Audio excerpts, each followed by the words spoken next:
Okay. Well, Jennifer Barnett from CTQ, Center for Teaching Quality, is she on? Nope, because I had the calendar appointment wrong. She knew it was on, but anyway, let's just proceed.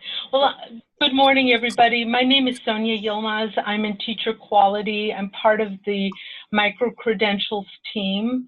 And many of you already know Brandy Bixler. She's been out to your states. She was piloting Micro-credentials and working with several of you. And Brandy, do you want to introduce yourself then?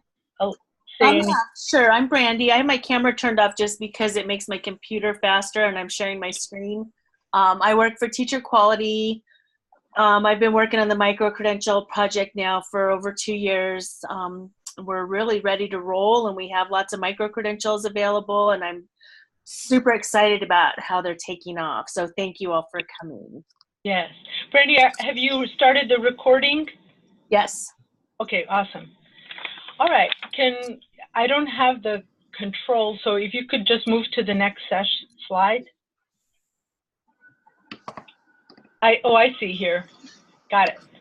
Okay, well, micro-credentials fit in perfectly with NEA strategic goals, which are to assist the affiliates, strengthen the union, especially in these post-Janus days.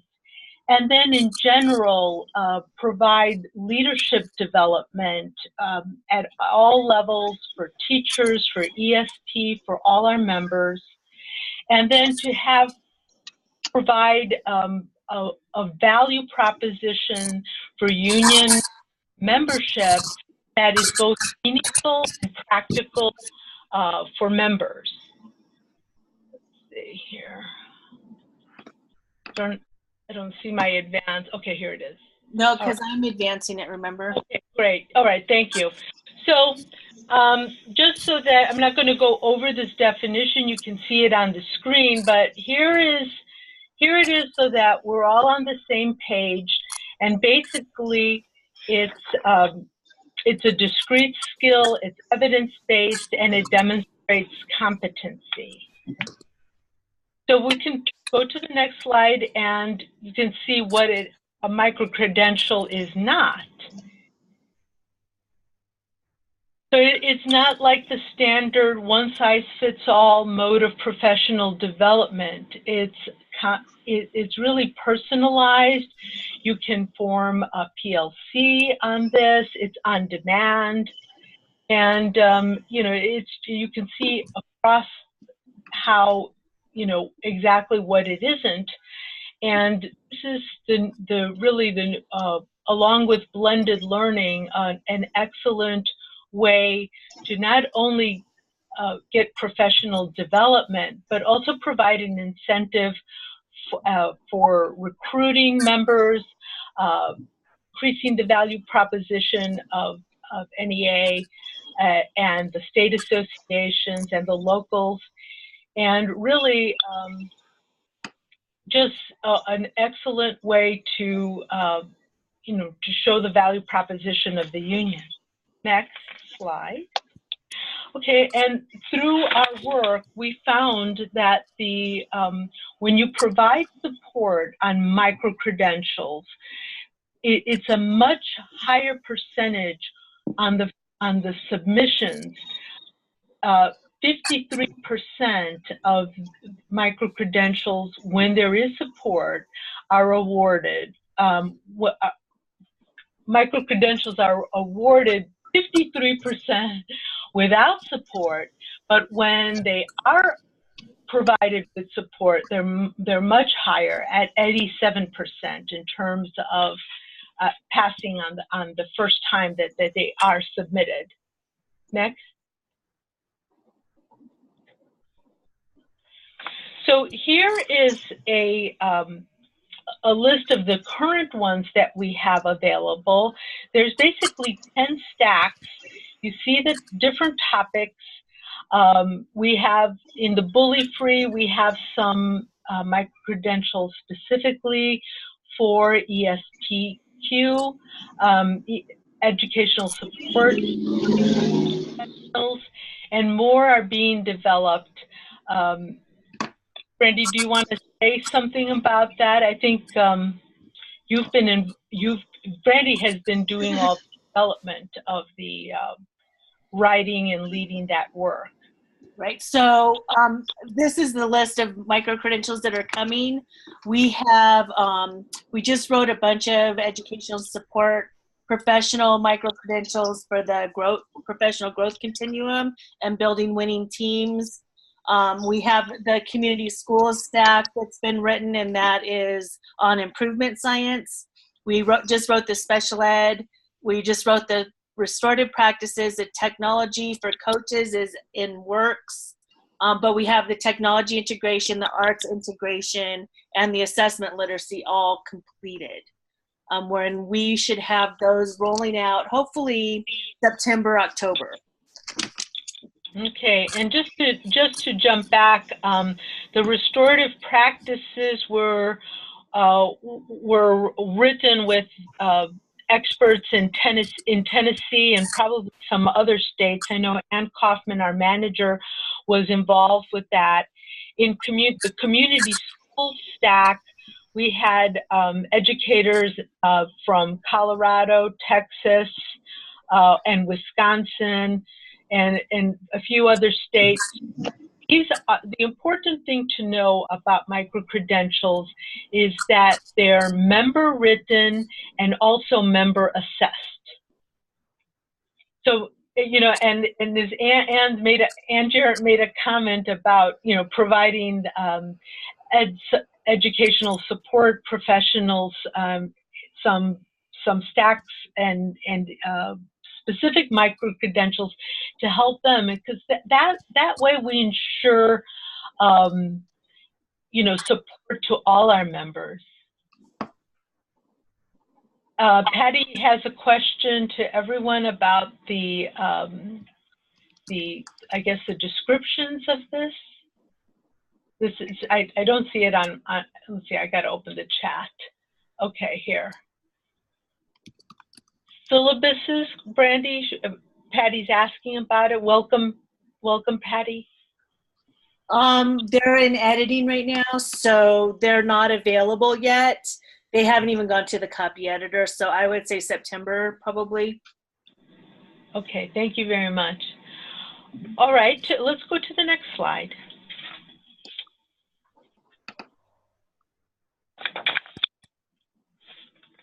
So here's an opportunity for us to talk about, and you know, whether some of you are already progressing on this journey towards micro-credentials, and since Patty is with us, I'm hoping that she'll jump in at some point and share some of the exciting news and your plans.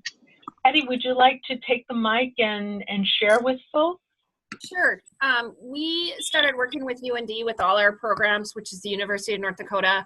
And when we decided to start going forward with a statewide launch of micro-credentials, UND agreed to certify for continuing education credit all 93 current micro-credentials. So every one of our micro-credentials can be offered statewide to anyone for credit.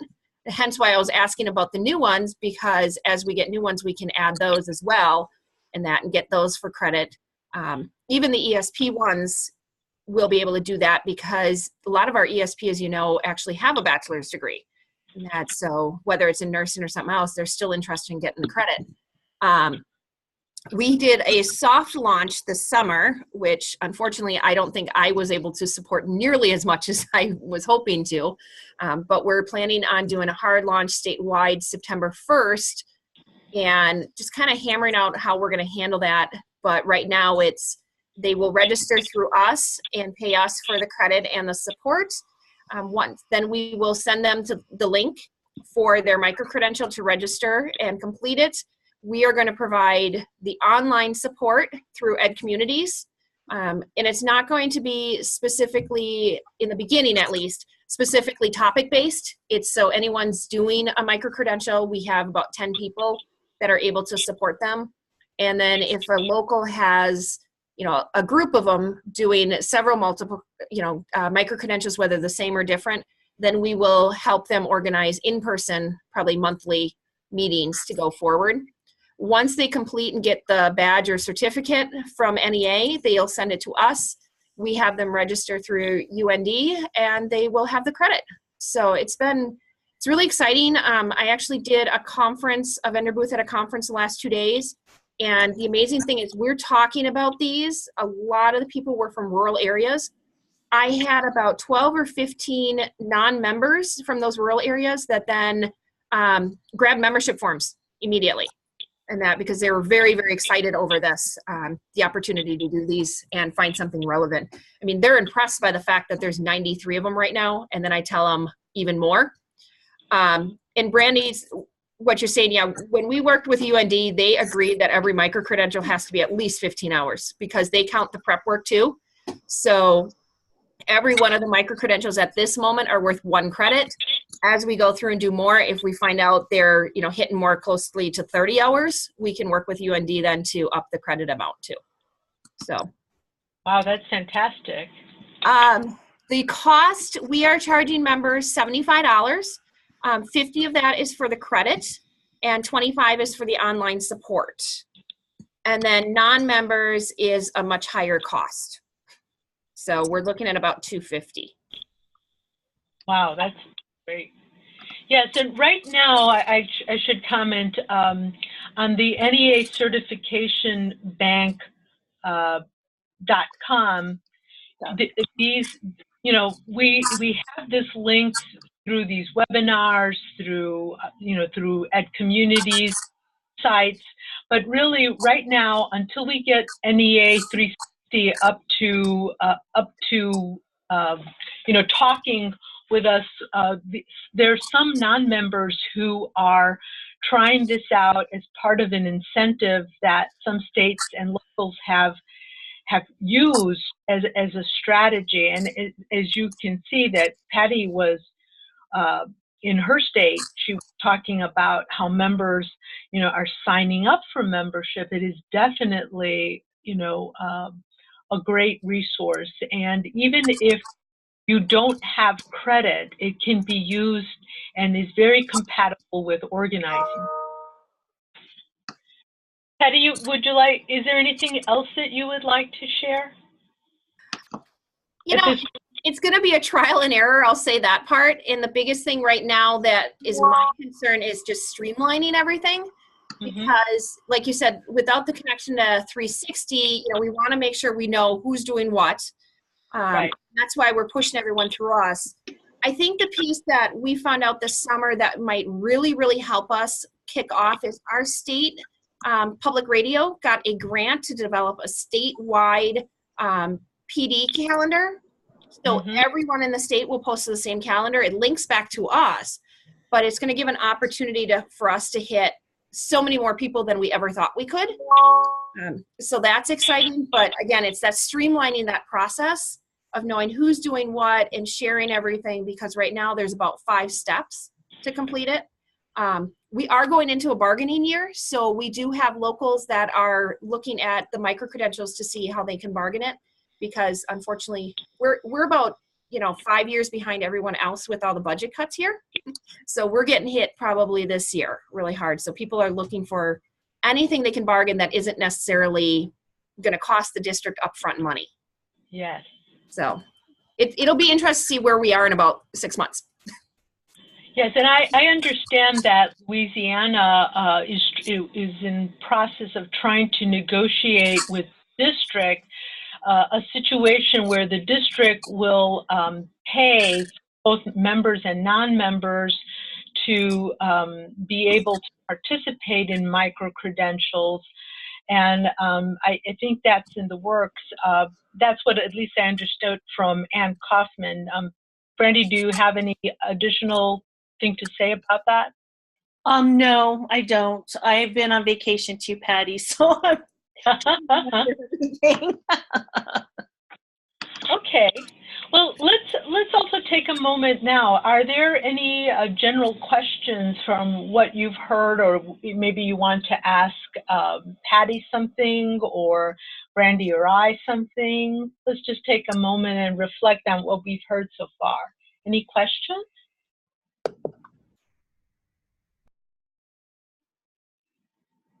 I just thought of one other thing that I can add to. I know I've talked to a couple states, Texas and Louisiana, for example, about, or was it Kansas? One of the two. And we are looking at too that because UND is a nationally accredited university, the credits typically transfer anywhere. So one of the things we've been starting to talk about is if we can kind of share what we're doing with the credit piece through with other states. Wow. So that is an opportunity. In fact, I have a meeting at 11 today with the bosses. So hopefully we can work something out there. The nice thing is on our end, it's really minimal work because NEA is doing the scoring, which thank you so much. I never could have done this otherwise. Then it's for us is just taking those credentials, certifying, and then sending them in. So that's something we're going to be looking into, and hopefully we can offer that in the near future for those interested. So this is Maddie from Nebraska. Is the university then also charging people, or is the cost just the $75? Is that the only cost to the member? That is the only cost to the member. So we pay UND for the credit fee. We would be, okay, we would be very interested in talking with you about that, because that would help us bargain it into contracts a lot faster if there was actually a university accrediting it. So I'm going to have my IPD person who comes on board September 1st talk to you about that. Fantastic. Hi, Chris Clayton from Pennsylvania. I think you talked to my colleague Judith Petruzzi about the same thing. I know we're really interested in, particularly here, it will help if some of our early career members move to their next level of certificate here, level 1 to level 2. And so that would be phenomenal added value for particularly for that group as well, to get the credits for it. Excellent, excellent. I have a question about the grad credit. I know there's two types of credit. There's credit that can be used towards a master's with approval of the advisor, and then there's just regular graduate credit that basically just works on the salary schedule. Do you know which these are, Patty? They consider them professional development credits, but they work as for salary, it works for license renewal, and then it's really just up to whichever university. So if someone's going through a master's program at UND, a lot of times they can use these as elective credits. It's actually something we're working on a little more with our ethics course, and that because that's going to be a requirement coming down the road. So people want to make sure that's going to count towards their requirement as well. But right now, they are not a part of a sort of a master's in education or a master of arts teaching, or okay. No. So I have another question too. I know that you've done some piloting, working with groups to provide support, local support. Does anybody have like a guideline or set of protocols for somebody who's leading a local group working on a micro-credential that local leaders could use? Well, we have a lot of resources that we're going to go through in the next section of this conversation. So we can go through that, and then maybe there's other strategies that folks can share. And I think you've been on other or previous webinars. Is that, are you talking about something specifically different, or about the or about the types of supports that we've discussed before? I got put in charge of some other new programs in Missouri, and I haven't had time to explore the resources at all. Okay, we'll do a bit about that now. Okay. So let's go to the next slide, Brandy, about planning for success. So here are 9 steps, 9 little check boxes.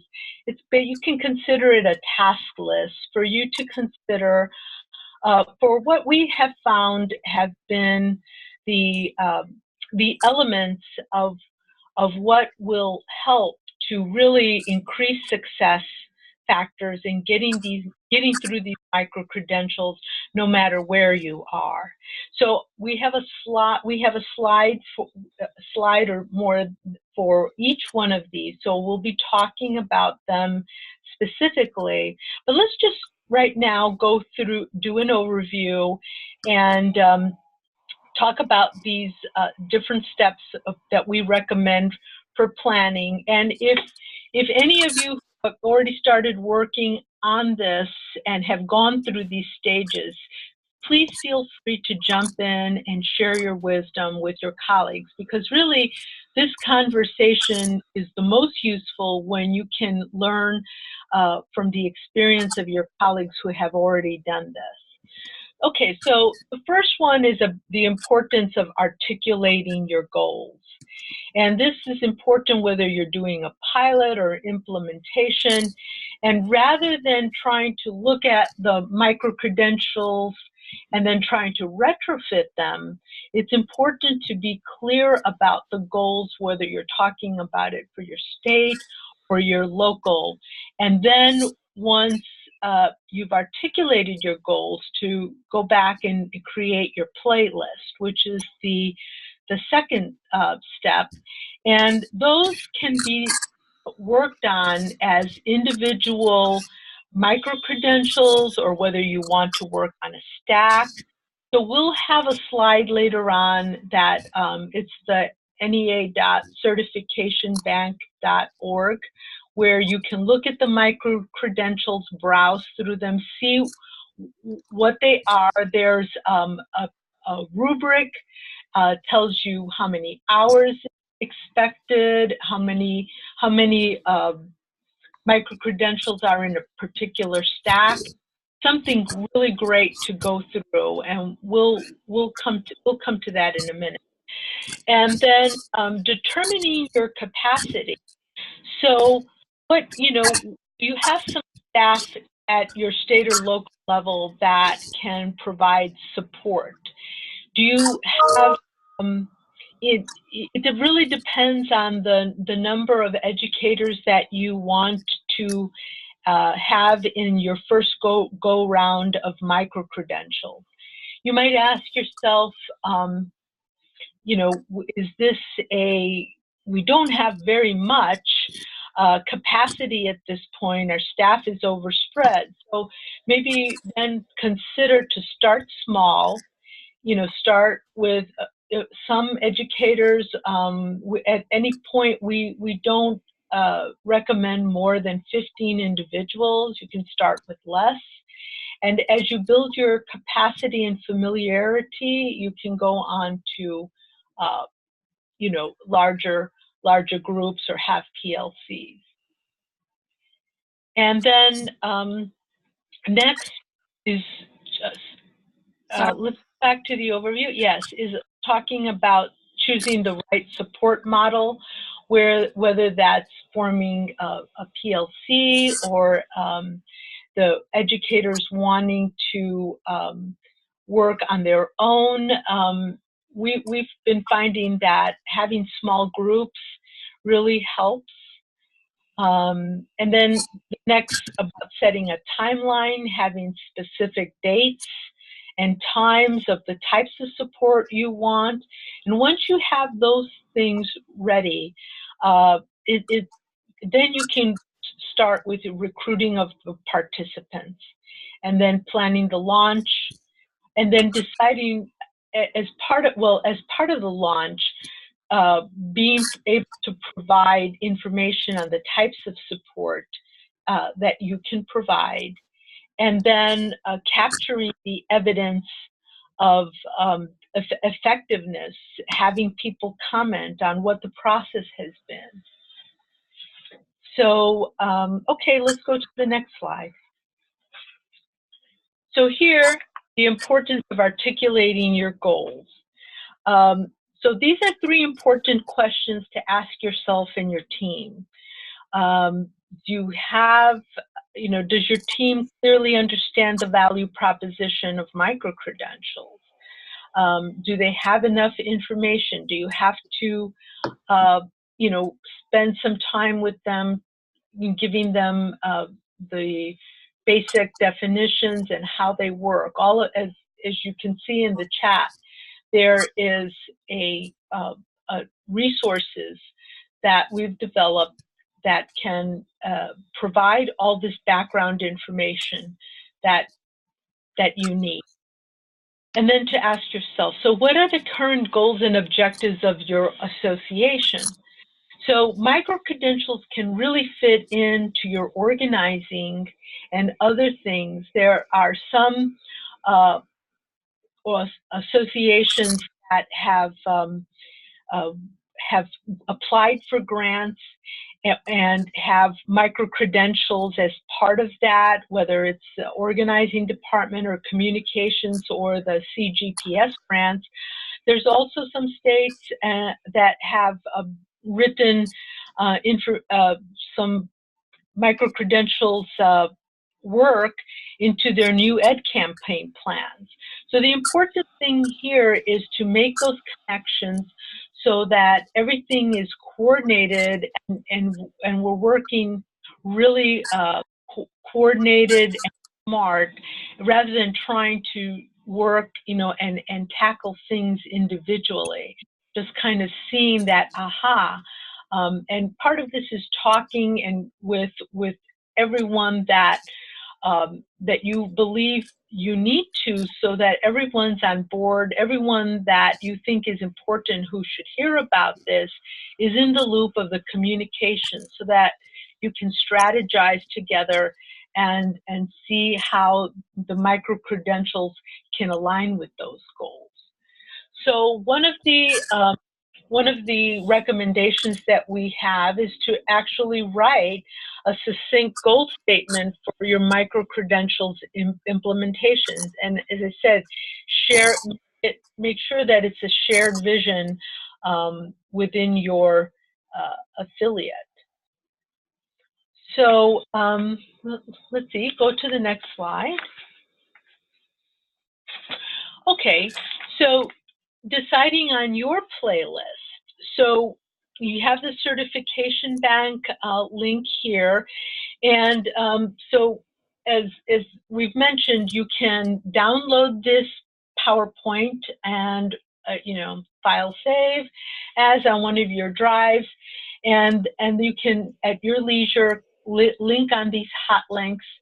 And also, if you wish to save the chat, you go to the, let's see here, go to the chat box. On the right-hand side, you'll see the word more, M-O-R-E. Click on that, and you can save the chat so that you also save the link. And you'll have folks' comments on there. So it's important to decide on, what you can recommend to your educators, whether you want to do all available micro-credentials or to, highlight particular stacks on hot issues, either at a local level or within your state. And in a way, you can do that. That's a way of creating your customized playlist. So it has to be yours, what's meaningful for your members, and again, making sure that it's a shared vision. Next slide. Okay, so these are determining the capacity for supporting the educators. These are the tough questions. How are we going to support educators? Who's going to do what and in this process? So ask, who is currently available to facilitate the implementation of the micro-credentials? How many do we have, and what resources in terms of personnel, in terms of time? Perhaps you already have in your various plans some particular chunks of time that has already built in for either PD or time to schedule, so that some of this micro-credential work could be used during that time. All right, so complete the step and see here, go on to the next slide. So choosing the most suitable support model. So we have in the resources kit a document that goes through all the different support models that you can provide. And so it can, some things to consider is, how many staff and educators do you want to support? And how familiar are your educators with micro-credentials? Do you have to start from scratch, or do you have some that are familiar and are, don't have much to get up to speed? But be prepared, though, to realize that maybe most won't know what a micro-credential is, and there may be some time to be spent in establishing that baseline for them, and spending a couple of sessions on that to explain what they are and how to choose them would be perfectly fine. Okay, and then so where are your where are your educators physically? Are they spread out over a large state, or are you interested in targeting a specific local to start out with? So that answer will also provide insight on how to provide the support, whether that means virtually, or like in a statewide when you have folks all over the place, or whether it's a face-to-face opportunity, or perhaps a combination of both. And so we have more information here on the next slide about this. So talking about the face-to-face meetings, or do you have to have virtual meetings, either weekly, bi-monthly? There are opportunities to really connect with and support the educators, or would you consider having like open office hours, maybe once or twice a month, something like a help desk where people could come in and get some information together as a group, or whether you want to consider doing some individual coaching. And then that is one of the next things, or whether you want to do things on a Zoom. So is there release time for the participants to prepare submissions? That's something that you can explore. And of course, on Ed Communities, we have the Educational Leaders Group that has already been established. Brandy is the leader on that. And so we have people sharing information. So if you haven't already joined, you can go to Ed Communities, and that we'll have a slide on that information on a little later in the presentation. So that's an opportunity to share across the states. And for example, another possibility would be, Jennifer had explained this, that she had been involved with feedback parties, where before you submit the micro-credential, your groups get together, have a chance to provide feedback to each other. They talk about where they are, get some ideas.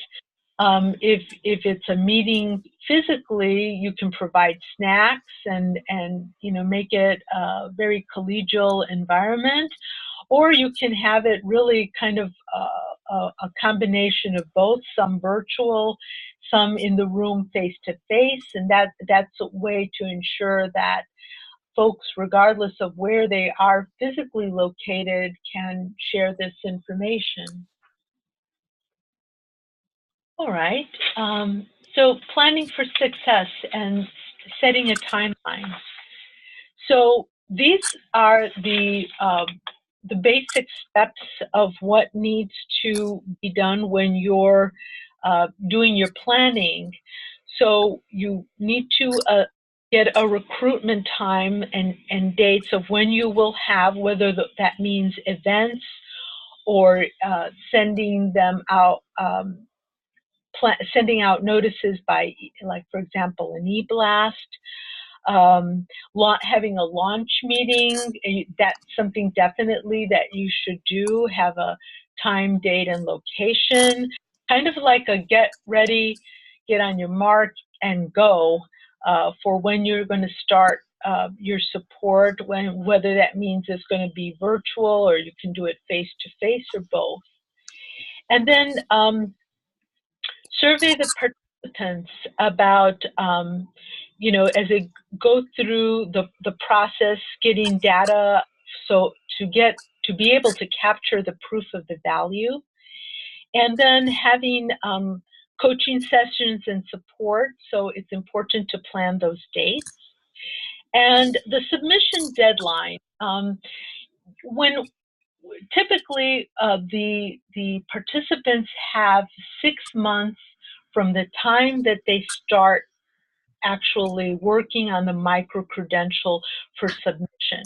So some of it can be, for example, done during the school year, where you can access the data, get your artifacts together, and then, for example, you can submit in the summer where you have more time. It's always a good strategy to set a submission deadline, and then have people work toward that, and then be able to adjust that.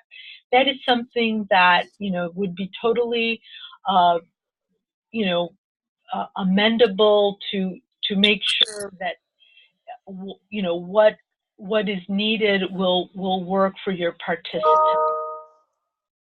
And so for the resubmission period, if you find that folks are needing to, once they've submitted, that some folks will need to resubmit, then you know, set a window, and they will get a very detailed report once the submission has been made of any section of the micro-credential that has not met the rubric.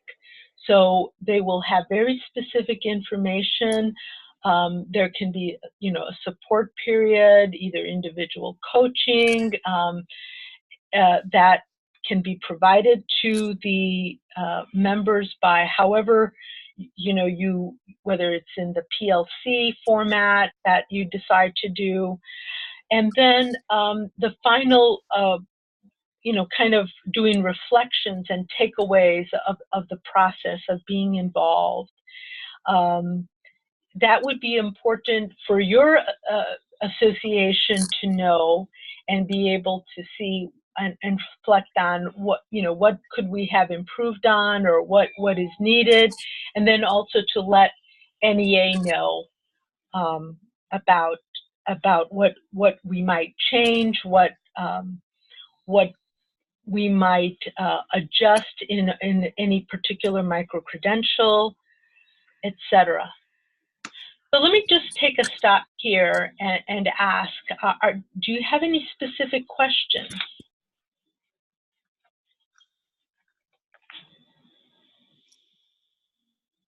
Okay, so then let's go to the next slide.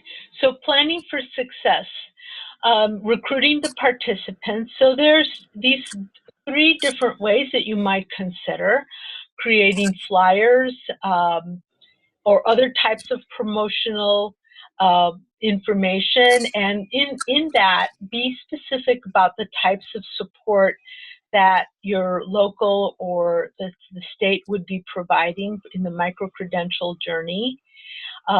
Advertise informational meetings. It's a great recruiting tool, so that people can learn more about micro-credentials and get excited about it, and see the value proposition of the association, And that's tied to the next one, the information session. So, you know, so those would be things to consider. Next. And so then finally, not finally, but the next step would be to plan and conduct a launch. So the, you know, 3 important things here about promoting your launch, preparing materials for the launch. Plenty of those are in the affiliate resources toolkit, and be prepared to share your vision of micro-credentials from the local perspective, your state perspective, and NEA's perspective, which goes back to that earlier slide that we saw at the beginning. So these are all action tasks that you can consider for an important part of the success. Next slide.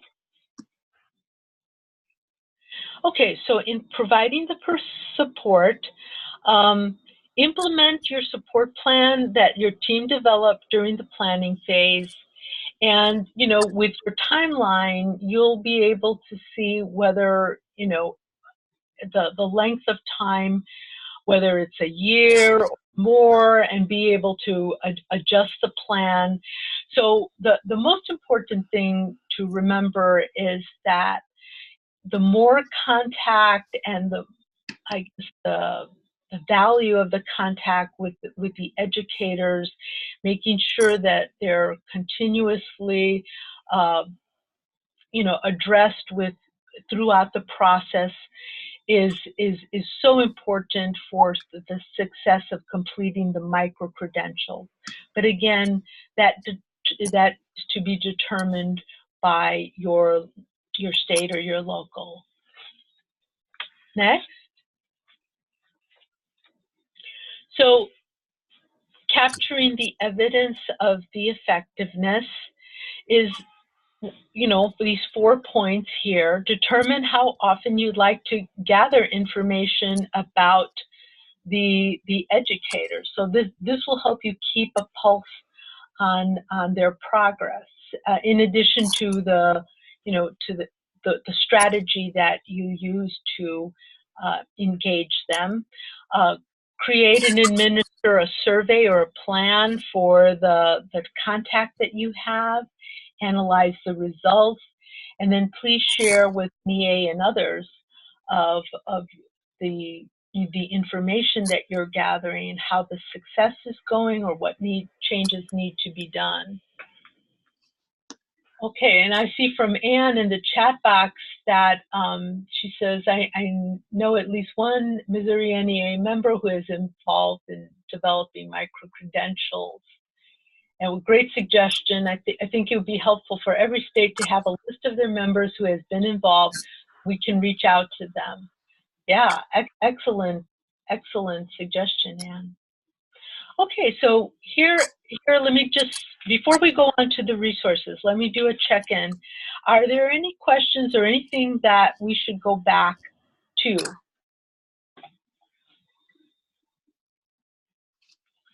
All right. All right, so let's go through the toolkit here and see if there's any more information here. So this is the affiliate resources. You'll see the link there. So you'll have, for example, this slide deck. Utah in the last presentation that we had in July said that this PowerPoint was very helpful them to kind of be a start off point. And you'll find that the affiliate resources has several sections of materials from, you know, talking about, say, we have some sample slide decks, sample flyers, how to do a launch, how to do a celebration. If you go to this, let's see if I can, I don't know if it'll show up on your screen, but if I link to that, or I click on that, no, it's not active. Okay, so, but if you will go ahead and explore that, you'll see a great deal of information that we've developed. Next slide. Freddie, and this is the Ed Communities. Could you talk about what's happening in education leaders and how they can tie in for support? So many of you are already a member of this group. If you join this group on Ed Communities, you'll get all of this information hot off the press. This is where I post everything we do. And also a lot of you have had some really good conversations about what's going on in your states. I see questions that are being discussed on this group. I think last time I took this screenshot, there were 116 members. Many of them are staff, affiliate staff, and IPD people for districts. So it's a great place to connect with your peers and learn and ask questions and share, and also get all of this information. If you go to the sidebar in this group, you'll see that I posted all the past webinars. I post all the information for upcoming webinars. I have flyers. I have all the resources that are kind of informal resources in the Ed Communities group, where things that have been actually professionally designed, like the toolkit, are going on the website. So you'll get more if you go here. Great. Okay, let's go to the next slide then. So let's have, we've been talking, I've been talking quite a bit, and I'd like to see, if rather than just saying any general questions, are there any barriers or concerns that you have in working in this area?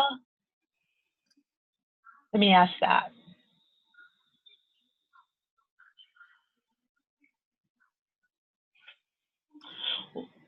Maybe folks would like to share about where you think about moving forward. No commitments required, but just maybe share out loud what your thoughts are in moving ahead, or what kind of help you might need.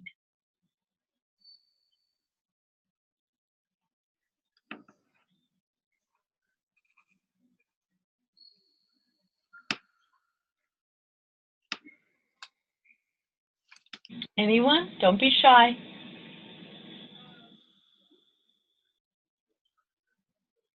Okay. Brandy, what would you add to this? I think that our next steps, maybe you want to talk about the next steps for what NEA is planning on doing in the fall to support people, and how that work is moving forward, and maybe ask some specific questions about what you need and what questions you have for them to help guide the work moving forward into the fall. Right. So what NEA proposes is to have two types of supports for two specific groups. One is for IPD staff to get more familiar with micro-credentials, and also invite, for example, other NEA staff, like from organizing to some of our policy folks that can address issues on the policy of micro-credentials, or talking about getting them accepted for credit. So what I need to do is to have some input of your questions on what would be meaningful and needed for that. What kind of topics, what kind of things would be making you more comfortable in getting familiar with micro-credentials, or how to plan together. And so I think I mentioned before that that there's a lot of things going on in the states, that some folks have received some grants, some have, like for example, the new educators plans for that may include micro-credentials. So it's really making sure that the work is integrated and it's working together rather than trying to address things separately, and working very coordinated so that it helps all the efforts. The second type of support that we're planning is to have a teacher leaders group, and we've to meet regularly, maybe about for both these groups, meeting about once a month. I will be leading those efforts, and so we would for the teacher leaders, we're going to have a facilitation guide that they can use and has great information and tips on supporting their members in making sure that the micro-credentials are completed. So really providing a space for discussion for teacher leaders to really share tips and learn from each other. So that's wonderful. So really, if you're interested in any of this, please drop me a line. I'm going to write my email here.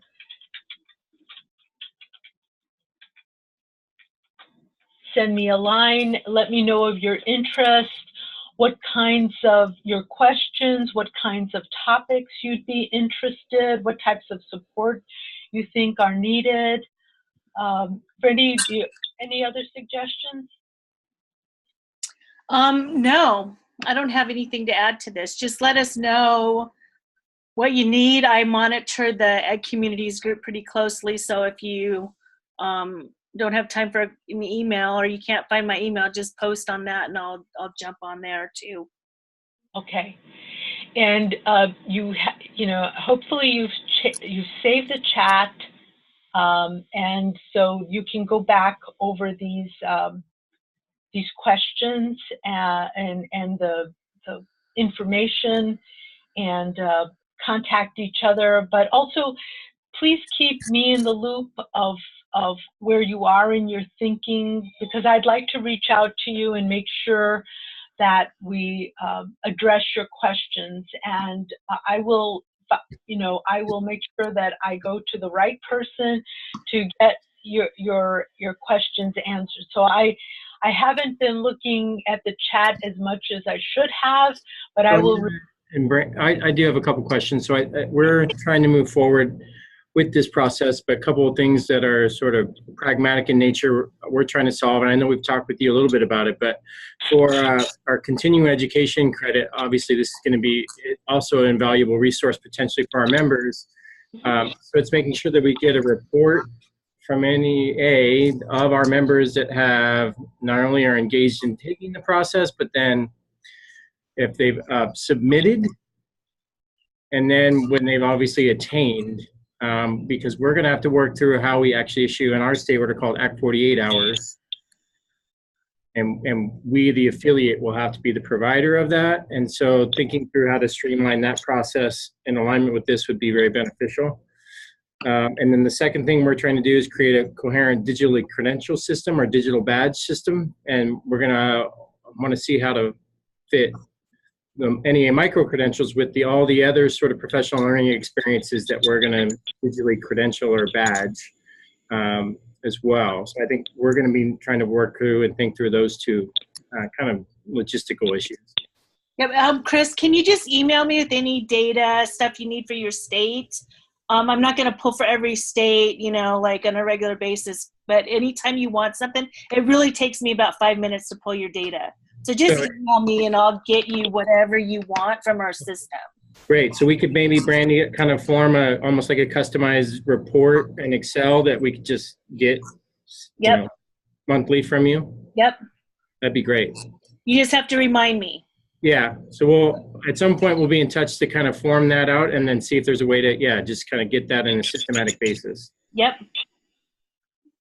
And then, do you have any information on how this would work in concert with like a digital credential or digital badging system? I know that our badges are open badge compliant. So if you had like a Mozilla or something that people were using, they can download and share that portfolio with people. Otherwise, some states are just doing it where they're printing out the badge, some are turning in the link. It really depends on your technical requirements. Yeah, we're moving forward, I think, with a company called Credly. That's Oh, and so okay. I think we're going to want to figure out how do we pull in the micro-credentials under our framework so that all of it looks like the rest of our courses that are issued badges or credentials as well. Right, and I don't know, but I can definitely have another conversation with you about the technology. We used Credly in my last school district, and it was very different. It had a very different approach. So let's connect about that. I'll get all your technical questions, and I'll reach out to the developers and see what they say. Yeah, and we'll obviously have to have our IT people potentially, I mean, it may be working with you and Credly then in concert. Yep. Okay, great. All right, thanks. Thank you. Ramona, I think, is still on, and she did a pilot with a couple other members around our leadership stack for association leadership and UniServe kind of pipeline. Ramona, do you want to share a little bit about that process and kind of maybe what you learned from it?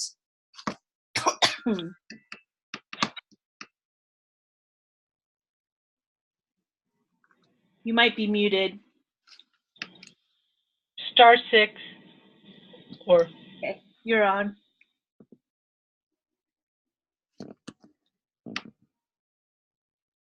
Still there, Ramona? Let's see.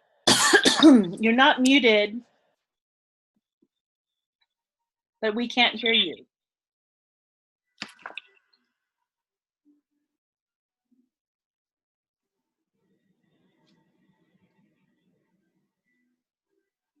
We're not hearing you, Ramona. Oh, you're trying, okay. It might be a setting on your microphone on your computer. Well, in the interim, I know we're a little over our time, but you're very welcome to stay and join us. And I hope Ramona can get her audio on so that she can share this information. But in case you can't stay, or perhaps you've already left, because I can't see the